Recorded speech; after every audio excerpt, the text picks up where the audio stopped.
Part 1 of this video will be linked in the description in case you haven't watched it yet. For now, don't be like everybody else. Most people fear money. They fear not having enough. They fear losing what they have. They even fear what money says about them. But the truth is, money has never been the problem. Money has always been the mirror. It reflects your deepest beliefs, your unspoken fears, and your hidden truths about life itself. What if I told you that money is not the enemy? Money is consciousness, waiting for you to decide how it should behave. In this part of our journey, we explore how to heal your relationship with money through gratitude, detachment, and conscious awareness. Consciousness shapes money. You do not see money as it is, you see money as you are. Money is neutral. It does not love you or hate you. It does not care if you're rich or poor. It only mirrors the energy you project onto it. When you look at money through the lens of fear, you see scarcity. When you look through the lens of gratitude, you see abundance. This is not philosophy, it is science. In quantum mechanics, the observer effect shows us that particles behave differently when observed. In the same way, money behaves according to the way we observe it. If we see money as scarce, it contracts. If we see money as abundant, it flows. Two people can earn the exact same salary. One feels poor, drowning in debt and fear. The other feels rich, grateful for every meal, every breath, every opportunity. Their external reality is the same, but their inner perspective creates two different worlds. Money responds not to numbers but to perception, healing scarcity at the root. Scarcity is not born in your wallet. It is born in your mind. Many of us inherited stories about money without even realizing it. Perhaps you heard as a child, "Money doesn't grow on trees," or "We can't afford that," or "Rich people are greedy." These words were not just sentences.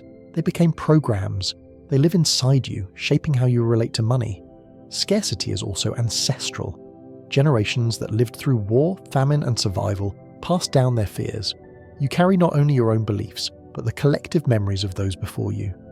Healing scarcity is not just about earning more, it is about reprogramming your consciousness. Take a moment. Write down the first money phrase you remember hearing as a child. Hold it in your hands. Ask yourself, does this phrase still serve me? Or does it chain me to fear? This awareness is the first step in healing. Fear contracts the body. It clenches the mind. It closes the flow. Scarcity is like a clenched fist. Tight, rigid, unable to receive. Abundance begins the moment you open that fist. Imagine streams of golden light flowing freely through your hand. That is how the energy of money wants to move. Openly, fluidly, generously. Gratitude is alchemy. Gratitude is not just emotion. Gratitude is alchemy. It transforms scarcity into abundance instantly. When you bless what you have, you expand what you can receive. Each time you pay a bill, you have two choices: fear or gratitude. Fear says, "I'm losing money." Gratitude says, "I am blessed to have resources for this service." The same action. Two different energies. One contracts, one expands. Science confirms this. Gratitude rewires the brain.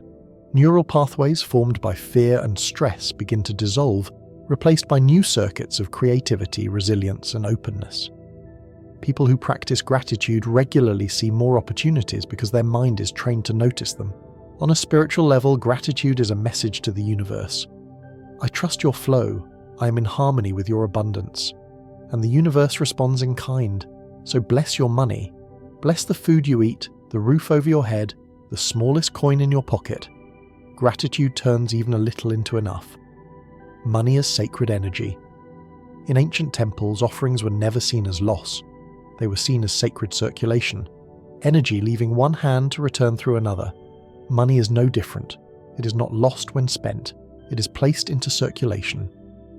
Imagine every coin, every bill, every transaction as energy carrying vibration. Money amplifies the energy you attach to it. If you spend with fear, it carries fear. If you spend with love, it carries love. A struggling artist once decided to change his perspective. Instead of seeing every purchase as a burden, he began treating each expense as a prayer of abundance. Paying rent became a blessing for shelter. Buying groceries became gratitude for nourishment. Within months, unexpected commissions and new clients appeared. His outer world shifted because his inner perspective changed. Ask yourself, where is my money going? Am I channeling it into fear or into love, into contraction or into expansion? Detachment and flow. Attachment to money creates suffering. The law of detachment tells us that the tighter we cling, the faster it slips away. Money is like water in a river. When you dam it, it stagnates. When you let it flow, it nourishes. Hoarding money out of fear creates stagnation. Allowing money to circulate with trust creates flow, a powerful practice. Give freely each week, no matter how little. It may be a coin, a meal, a kind gift. Release it with joy. This practice trains your energy to let go, to circulate, to trust the flow. When you release money with fear, it feels like loss. When you release money with joy, it returns multiplied. Because you are not just giving, you're expanding the field of abundance around you. Redefining wealth. True wealth has never been numbers in a bank. True wealth is peace of mind. It is freedom of time. It is health, love, alignment, and purpose.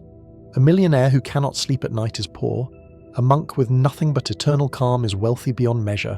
Which would you rather be? Write your own definition of wealth. Make it more than money. Include freedom, love, creativity, health, joy. Let this definition guide your choices. Because when you align with true wealth, money becomes a tool, not the master. Conscious earning. Not all money is equal. Money earned in alignment with your soul. Purpose carries light. Money earned in fear carries shadow. Ask yourself, does my work drain me, or does it fulfill me? Am I trading life force for survival, or am I channeling my gifts into service? Time and time again, people who align their work with their passion discover unexpected financial breakthroughs. The universe supports authenticity. Money follows alignment. This does not mean quitting your job tomorrow. It means shifting your perspective. Even in your current work, you can choose to see yourself as a conscious creator, not a victim. You can choose to bring light to what you do. The observer creates flow. We return now to the quantum field. The electron behaves differently when observed. So does money. If your observation is fear, money contracts. If your observation is faith, money expands. Money is not waiting for luck, or the economy, or the government. Money is waiting for you. For your perspective, for your consciousness. The moment you change the way you look at money, money changes the way it looks at you. The journey of money is the journey of the soul. Every coin, every bill, every transaction is asking you one question. Will you meet me with fear or with love? In that choice, you do not just change your finances, you change your reality. Because money has never been about money, it has always been about consciousness. Heal your relationship with money and you heal your relationship with life itself.